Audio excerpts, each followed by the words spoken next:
चाहे पहाड़ हो, चाहे नदी के किनारे हो, चाहे जंगल हो, चाहे झाड़ियां हो, चाहे घनघोर बीहड़ हो, चाहे शहर हो और चाहे गांव हो,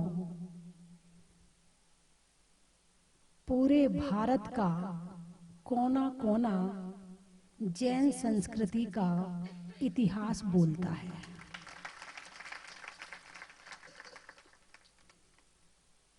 जिसे आज आप भारत कह रहे हो, भारत केवल इतना नहीं था, इससे बहुत बड़ा था। कटते कटते कटते कटते सब अपने अपने बढ़ते बढ़ते बढ़ते बढ़ते ये बहुत छोटा सा रह गया।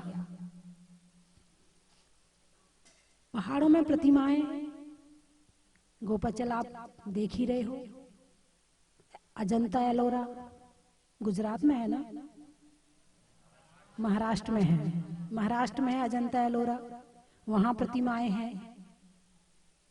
उड़ीसा चले जाओ, उदयगिरी खंडगिरी, वहां प्रतिमाएं हैं। उसके साथ कहां कहां बताऊं, मुझे तो याद ही नहीं आ रहा कितने दर्शन के 30,000 35,000 किलोमीटर अभी 30 वर्ष में चल लिए हैं, और इसमें ना जाने कितनी प्राचीनता के दर्शन कर लिए हैं। बिहार जाओ तो वहां जंगलों में प्रतिमाएं पड़ी हुई हैं, रखी हुई नहीं, विराजमान नहीं है। कोई पेड़ के नीचे पड़ी है, कोई कहीं पड़ी है, कोई कहीं पड़ी है। बंगाल चले जाओ, वहां पड़ी हुई है, जहां जमीन खोदो वहीं से प्रतिमाएं निकलती हैं। तमिलनाडु सुना होगा आपने, कर्नाटक के घनघोर जंगलों में बड़े बड़े प्राचीन प्राचीन मंदिर हैं। महाराष्ट्र में, गुजरात में चले जाओ तो वहां भी जमीन से प्रतिमाएं निकलती हैं।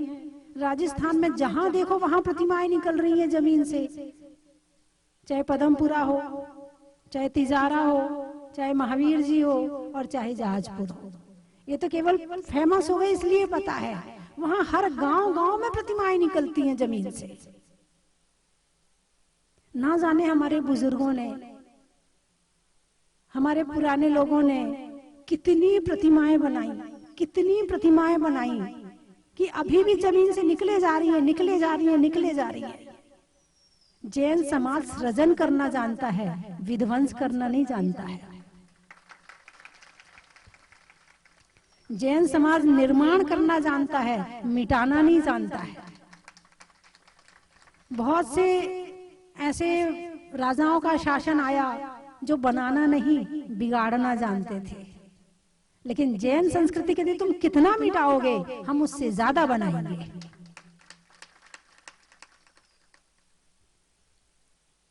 इतिहास चप्पे चप्पे में इतिहास है। अभी कल ही गौरव जी बता रहे थे, बोले यहाँ से 19 किलोमीटर दूर वहां पर कोई एक पहाड़ी पर है शांतिनाथ भगवान की प्रतिमा थी। तो उस प्रतिमा को पहले कुछ जो स्मगलर होते हैं, जो बड़े वाले गिरोह होते हैं, तो वो पहले हेलीकॉप्टर से वहां का निरीक्षण करते रहे। उसके बाद उन्होंने हेलीकॉप्टर से वही पहाड़ से उतर के प्रतिमा को उठाया, हेलीकॉप्टर में लिया और भाग गए। अब पकड़ो कैसे पकड़ते हो। इतनी मतलब चोरी भी हो रही है। और उड़ीसा में तो मैं अपने आंखों से देख के आई कि वहां एक गुफा, 2 गुफाएं हैं। तो 2 गुफाओं में 24 है। तो एक गुफा में तो पुरातत्व का ताला लगा हुआ है, और दूसरी गुफा में उन पर काला रंग पोत दिया है, और ये कहती है हमारे 24 अवतार हैं।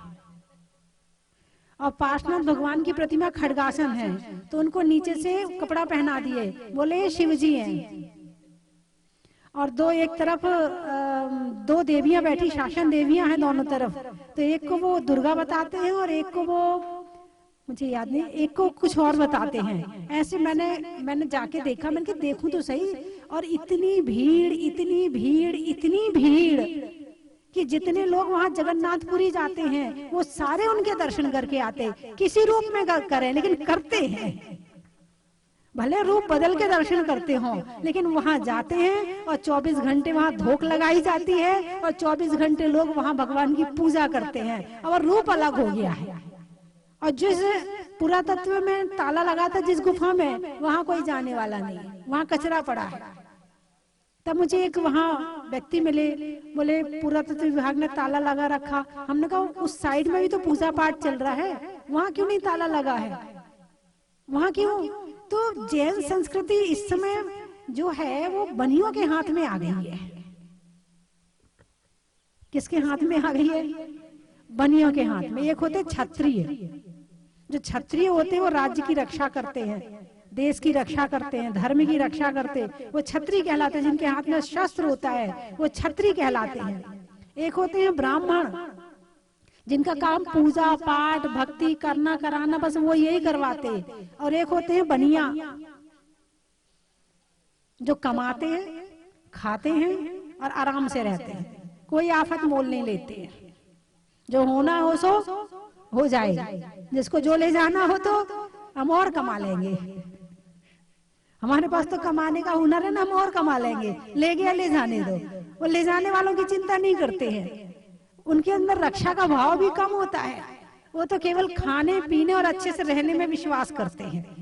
अच्छे से खा लिया, कमा लिया, अपनी थोड़ा स्टेटस बना लिया, थोड़ा अपने वो मोबाइल में लगा लिया, फोटो वोटो लगा ली, थोड़ी देख ली, थोड़ी दिखा ली, थोड़ा ये कर लिया, बस थोड़ी बहुत साधु संतों की सेवा कर ली, आहार दे दिया, है ना। लेकिन नहीं, आज हमारी जैन संस्कृति की रक्षा करने का समय है। यदि हमने रक्षा नहीं करी तो हमारे बुजुर्गों ने जो हमें दिया है, हम उतना बना तो नहीं पा रहे हैं, कम से कम रक्षा तो कर ले उनकी। जैसे कि अजित भाई साहब, आप बताओ, जब तक ऐसे वीर चाहिए। कुछ लोग कहते बहुत तेज हैं, मैंने कहा बिना तेज हुए काम भी नहीं चलता है। जब तक तेज नहीं होंगे तो जब तक लड़ने का हुनर नहीं, लड़ना आना चाहिए, खूब अच्छी तरह से लड़ना आना चाहिए, लेकिन किससे लड़ना है ये आना चाहिए। ये लड़ना नहीं आता ना, तो इस जगह पे आप इस तरह से नहीं बैठे होते। कितनों से लड़ा है इन्होंने, कितनों से, शासन से, प्रशासन से, आसपास वालों से, सबसे लड़ लड़ के, और इस स्थान को देखो आज चमन बना दिया उन्होंने। हम लड़ते तो सब हैं, अरे बोलिए ना, लड़ते तो सब हैं, मगर जिससे नहीं लड़ना चाहिए उनसे लड़ते हैं। अरे रक्षा के लिए लड़ो, संस्कृति के लिए लड़ो, कुछ करने के लिए लड़ो तो बात अलग है। और तूने ऐसा कह दिया, तूने ऐसा कह दिया, इसमें ही लड़ते बैठे रहोगे तो फिर अच्छा काम कब करोगे? जिंदगी बहुत छोटी सी है, हमारे बुजुर्गों ने बहुत इतिहास बनाया है, तुम क्या इतिहास बना रहे, तुम भी बताओ। कम से कम जो नहीं बना पा रहे हो तो जो है उसकी तो रक्षा कर लो। बंधुओं, जैन संस्कृति कितनी पुरानी है? अरे बोलिए ना, 2000 2500। अनादि का क्या मतलब होता है? अच्छा, जिसकी कोई सीमा नहीं होती है। अच्छा, और ना अनादि है ना अंत है, बिल्कुल ठीक बात है। जैन जाति नहीं धर्म है, जैन जाति नहीं धर्म है। जाति तो एक समूह है, थोड़े से लोग इकट्ठे हो गए, थोड़ा सा अपने कुछ नियम बना लिए, थोड़ा सा कुछ किया और शुरू हो गए करना, लेकिन ये धर्म है, इसे किसी ने बनाया नहीं है। आत्मा किसने बनाई? अरे बोलिए ना, किसी ने नहीं बनाई। ये मिट्टी किसने बनाई? किसी ने नहीं बनाई। ये पेड़ किसने बनाए? किसी ने नहीं बनाए। ऐसे धर्म भी किसी ने नहीं बनाया है। और जो आत्मा को शांति दे, आत्मा को सुख दे, आत्मा को पावन करे, आत्मा को पवित्र करे, आत्मा को परमात्मा बनाए, उसका नाम है धर्म। अभी हम जो धर्म करते हैं ना, वो तो केवल धर्म है, नाम की चीज है। अभी धर्म की गहराई में पहुंचे नहीं है। धर्म के अंदर पहुंचने के लिए बहुत कुछ ज्ञान पैदा करना पड़ेगा। जब ज्ञान होगा ना, तब नजर आएगा कि धर्म क्या होता है। नजरिया कब आता है? नजर तो सबके पास में है, नजर, अरे बोलिए ना, सबके पास में है, किसके पास नहीं है? एक जो मच्छर है ना, मच्छर की भी आंखें हैं, मक्खी की भी आंखें हैं, आंखें तो बहुत लोगों के पास में है, नजर तो बहुतों के पास में है, मगर नजरिया सबके पास नहीं होता है। नजर से भगवान को तो सब लोग देखते हैं, मगर भगवान को देखने का नजरिया है या नहीं है, वो बात अलग है। जब तक ज्ञान नहीं होगा तब तक इन आंखों में देखने की विशेषता नहीं आएगी। उसके लिए ज्ञान जरूरी है, और जब ज्ञान आएगा तो आपको खुद ही कुछ करना नहीं पड़ेगा, फिर अपने आप हो जाएगा, दिखना शुरू हो जाएगा, है ना। जैसे कि जब भगवान मुनि सुब्रत जहाजपुर में निकले तो लोगों ने कहा, बोले माता जी एक मंदिर बनवा दो। तो मैंने कहा, ये जो मंदिर है ना तुम्हारा, ये सामने वाला हिस्सा, इसी को ठीक करवा के और यहीं छोटा सा करवा के यहीं बनवा देती हूँ मैं। कहाँ उतनी दूर ले जाएंगे, कहाँ मंदिर बनाएंगे, कहाँ कौन क्या करेगा। मैं इसमें पढ़ना नहीं चाह रही थी कि कहीं क्षेत्र में मैं बनाऊं, मैं इसमें निर्माण के काम में इंटरेस्ट नहीं था। तो बोले नहीं माता जी, फिर सबके निवेदन आए, खूब भीड़ आने लगी, तो बोले नहीं माता जी एक मंदिर जो है ना बाहर बनवा दो। अब सबका जब ज्यादा निवेदन आया, आचार्य गुरु और ज्ञान सागर जी का भी आशीर्वाद है कि बाहर जमीन खरीदो, बाहर बनाओ। तो मैंने कहा अच्छा चलो देखती हूँ। फिर 12 बीघा जमीन खरीदी। जब जमीन देखने के लिए वहां गए, मैंने कहा इतनी बड़ी जमीन का क्या करेंगे, 12 बीघा, इसमें क्या बनाएंगे? मुझे तो छोटा सा मंदिर बनाना है और छोटी सी धर्मशाला और छोटी सी भोजनशाला, और बस हो गया काम। फिर मैंने सोचा चलो कोई बात नहीं, अब मिल रही है तो खरीद लो। तो खरीदवा दी। मैंने कहा भाई आशीर्वाद दे दिया, आप जमीन खरीद लो।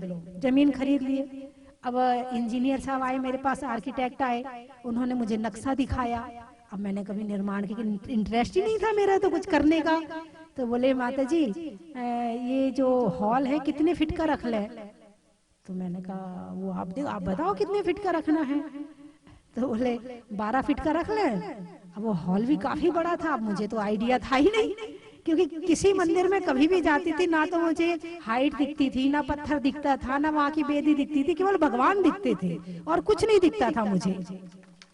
यहाँ तक कि सिंहासन भी नहीं दिखता था, कभी नजर ही नहीं जाती थी मेरी। अब जब वहां पर उन्होंने 12 फीट का हॉल बनाया, अब वो जगह बहुत बड़ी, हॉल छोटा सा, मैंने कहा तो छोटा लग रहा है। अब नजरिया शुरू हुआ। पहले नजर तो थी, नजरिया नहीं था। फिर मैंने कहा नहीं, इसको 2-3 फुट और ऊपर करो। फिर उसको 14 फुट करवाया।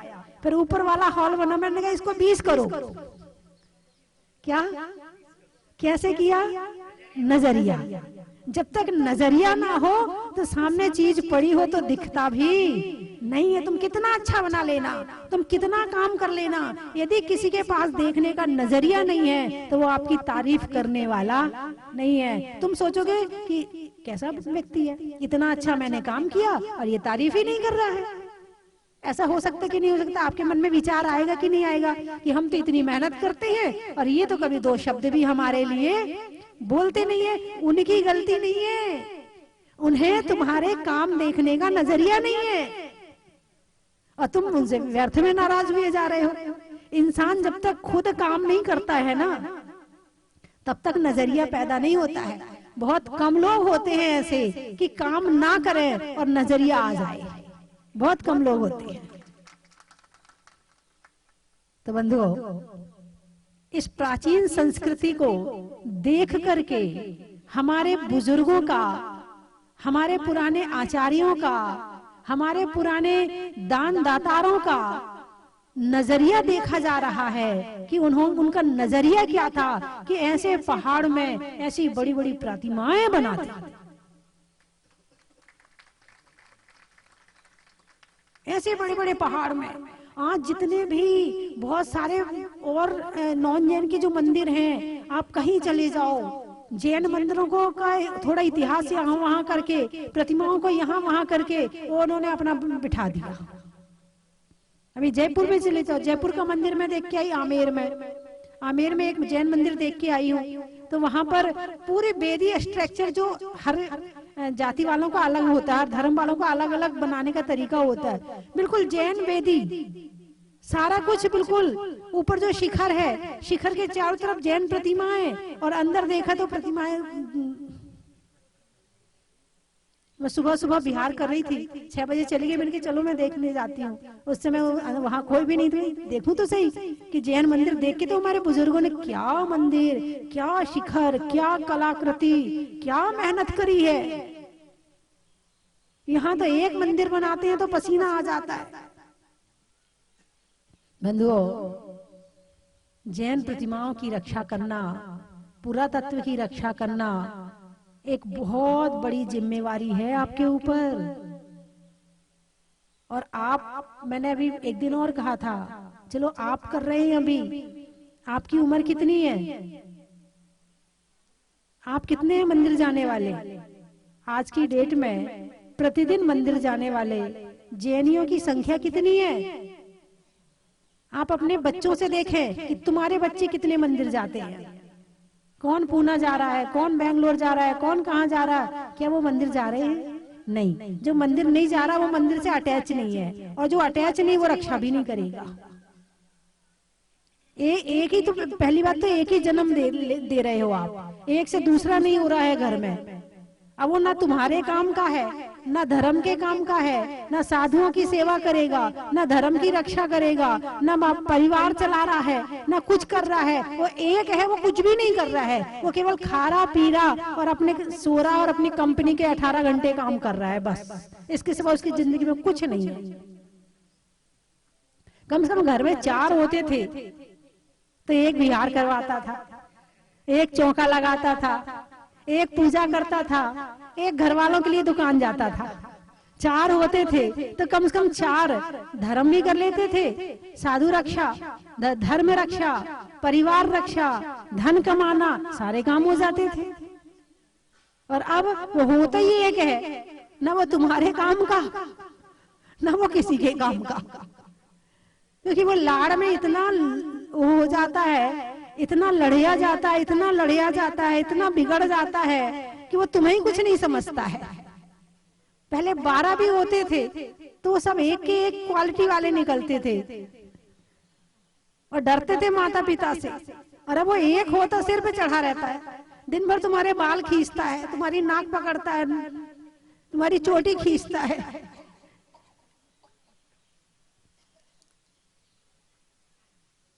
अपने लिए तो हर कोई जीता है, लेकिन धर्म के लिए जिए ऐसा कोई कोई होता है। अपने घर गृहस्थी का काम तो हर कोई करता है, लेकिन धर्म की रक्षा में आगे बढ़ के काम करे ऐसा कोई कोई होता है। दीपक की भांति जलता है कोई कोई, वृक्षों की भांति फलता है कोई कोई। आदर्शों की बात तो सब लोग किया करते हैं, पर आदर्शों के मार्ग पर चलता है कोई कोई। आदर्शों के मार्ग पर चलता है कोई कोई। अभी कोई काम आ जाए धर्म का, नहीं हमारे यहाँ तो ना हमको बाजार जाना है, नहीं हमें ना बाहर जाना है, नहीं हमें ना शादी में जाना है। तुम्हारे लिए सब काम जरूरी है, केवल जरूरी नहीं है तो धर्म जरूरी नहीं है। लेकिन आज भी ऐसे लोग हैं जिनके लिए धर्म पहले जरूरी है और बाद में घर का काम जरूरी है, तभी ये धर्म आज अभी चल रहा है।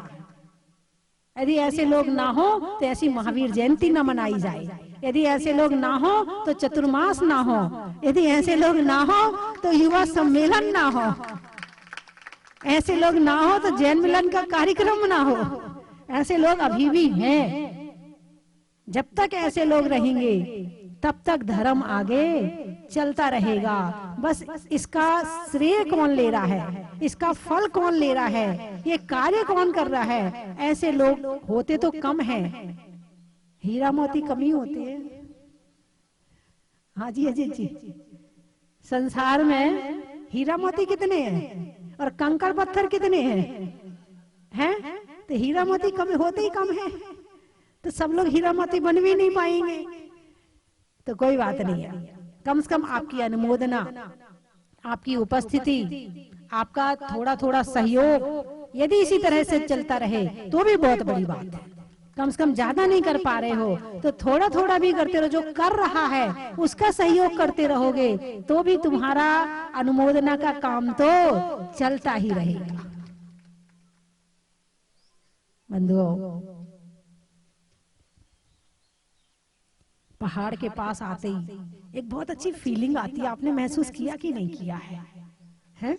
जैसे जैसे निकट पहाड़ आता जाता है ऐसे एक फीलिंग, अलग सी फीलिंग आती जाती है, बहुत अच्छा लगता है पहाड़ों पर। शिखर जी के पहाड़ में, वहाँ चौपड़ा कुंड पर मैं बहुत रही हूँ, वहाँ बहुत वंदना करती थी, बड़ा आनंद आता था। दिन भर वंदना करती थी और रात को आराम से ध्यान करती थी, और पढ़ाई करने का मन करे तो लालटेन थी, वहाँ लाइट तो थी नहीं, वहाँ तो चतुर्थ काल है, लालटेन में पढ़ते थे बैठ के आराम से, तो बड़ा आनंद आता था। 121 वंदना करी वहाँ, फिर भी मन नहीं भरा। जिस टॉप पर जाते थे ऐसा लगता था बस वहीं बैठ जाओ, वहीं, जैसे भगवान मोक्ष गए हैं, बस भगवान अब नीचे ना जाना पड़े, अभी मोक्ष भेज दो आप तो, ऐसे भाव होते थे।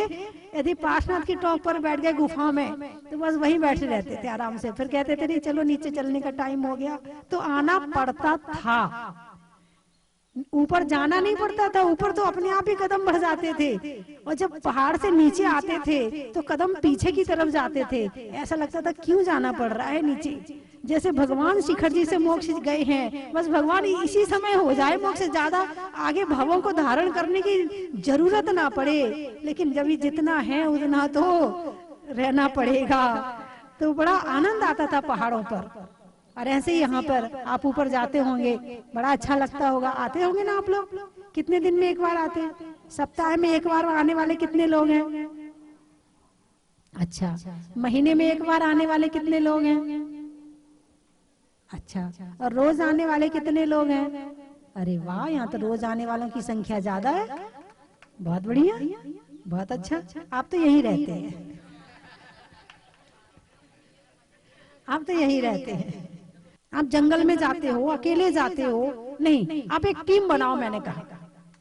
तो बोले माता जी कौन आएगा मेरे साथ? मैंने कहा आप चिंता मत करो, अभी भी जैन समाज में ऐसे लोग हैं जो जैन संस्कृति की रक्षा करने के लिए आगे रहते हैं।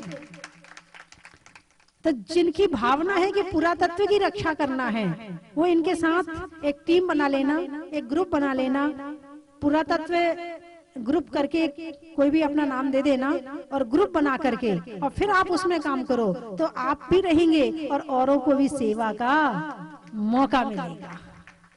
जैसे बड़े गांव का मंदिर यहाँ पास में ही है, तो आप लोगों ने, दिनेश जी, विकास जी और कितने 8-10 जने, 15 जने, महावीर जी, है ना, काफी लोगों ने वहां गए, मंदिर को ठीक करवाया, और आज वहां 15-20 लोग रोज पूजा करते हैं जाकर के।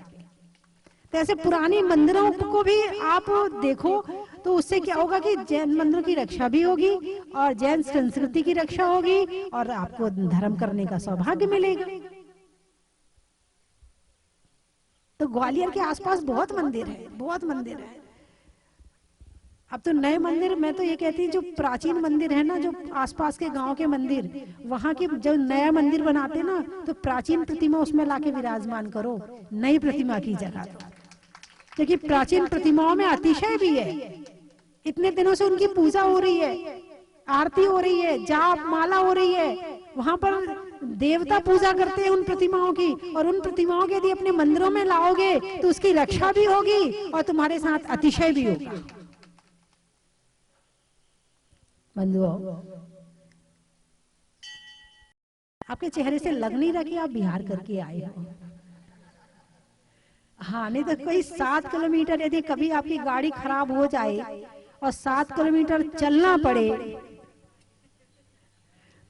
तो कितना तो गुस्सा आएगा, है? हाँ, लेकिन आज आपके चेहरे से नहीं लग रहा कि आज सब बिहार करके आए हो 7 किलोमीटर का। पर्वतों में अचल का, बच्चों में मचल का, और आज आने में यहाँ गोपाचल का, निधियों में माणवक का, विद्वानों में चाणक का, और आज संभवनाथ भगवान के मोक्ष कल्याणक का। सुनने में ईयर का, छोड़ने में बियर का, अब आने में आज ग्वालियर का। नारी में आभूषण का, मुनियों में कुलभूषण का, अब भजन सुनने में, सुनाने में लब माता लक्ष्मी भूषण का। बिजली में तार का, शास्त्रों में समय सार का, और आने वालों में मुरार का।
प्रद्युम्न कुमार दे भाई, अनिरुद्ध आदि नमो तसुपाई। रामचंद्र के सुत दय वीर, लाड नरिंद आदि गुण धीर। 5 कोटि मुनि मुक्ति मजार, पावा गिरि बंधो निर्धार। पांडव 3 देवन राजा ने, 8 कोटि मुनि मुक्ति पयाने। श्री शत्रुंजय गिरि के शीस, भाव सहित बंधो निसदीस। जीवल भद्र मुक्ति में गए, 8 कोटि मुनि और भय। श्री गज पंत शिखर सुविशाल, तिनके चरण नमो तिहु काल। राम होम सुग्रीम सुडीले, गब गयाक्षी नील महानील। कोटि 99 मुक्ति पयान, तुंगो गिरि बंधो धरि ध्यान। नंग अनंग कुमार सुजान, 5 कोटि अरु अर्घ प्रमाण। मुक्ति गए सोना गिरि से, ते बंधो त्रिभुवन पति। रावण के सुत आदि कुमार, मुक्ति गए रेवा तटसार। कोटि 5 अरु लाख 50, ते बंधो धरि परम हुलास। देवा नदी सिद्ध वरकूट, पश्चिम दिशा देह जहाँ चूट। द्वे चक्री 10 काम कुमार, उठ कोटि बंधो भवपार। अड़वानी बड़नगर सुचंग, दक्षिण दिशि गिरिचूल उतंग। जीत अरु कुंभ जुकर्ण, ते वंदो भव सागर तर्ण। स्वर्णभद्र ओम ह्रीं चैत शुक्ल षष्ठी दिने मोक्ष कल्याणक प्राप्त है। श्री संभवनाथ जिनेन्द्राय नमानक पद प्राप्त है। मार लाडू अर्घम निर्पामती स्वाहा। बोले संभवनाथ भगवान की, भगवान के वाले बाबा की, भगवान के मोक्ष कल्याणक महा महोत्सव की पद प्राप्त है। देवाल लाडू अर्घम समर्पयामि।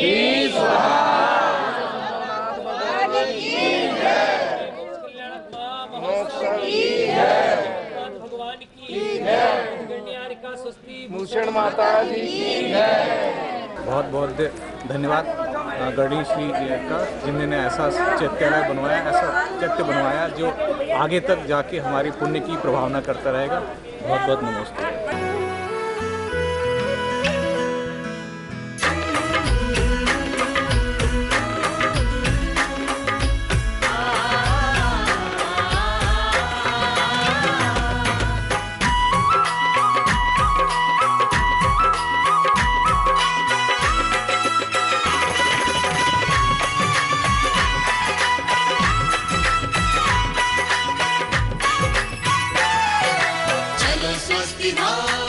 चन की थाल को सजाओ रे आज, रत्नों की थाल को भर लाओ रे आज।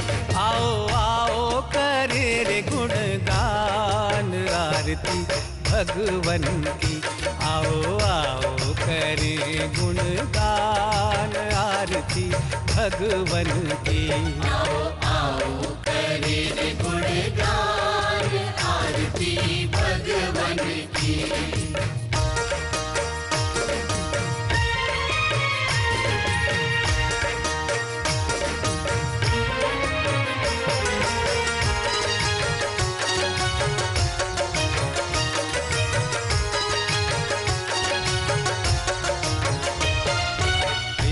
सुमित्र के राज दुलारे, माँ पद्मा जी के नैनों के तारे। पिता सुमित्र के राज दुलारे, माँ पद्मा जी के नैनों के तारे। राजगृही में जन्म लियो आप, राजगृही में जन्म लियो आप। आओ आओ मनाए खुशी आज, आरती भगवन की। आओ आओ करें गुणगान, आरती भगवन की। परम विदुषी लेखिका गणिनी आरिका रत्न श्री 105 स्वस्ति भूषण माता जी, जिन्होंने मात्र 20 वर्ष में 100 से भी अधिक किताबें लिखकर जैन समाज को अनूठा योगदान दिया है। बड़े बड़े विधान जैसे कल्पद्रुम महामंडल विधान, सिद्ध चक्र महामंडल विधान, इंद्रध्वज महामंडल विधान एवं विशेष जिनपद, पूजांजलि आदि महत्वपूर्ण साहित्य बहुत ही सरस, सरल व सुबोध शैली में लिखे हैं, जिसमें गद्य एवं पद्य साहित्य भी समाहित है। इन महान साहित्यों को पढ़कर आप भी अपने ज्ञान का विकास कर सकते हैं। साहित्य प्राप्त करने हेतु आज ही संपर्क करें। संपर्क सूत्र 7906062500। 9868345768।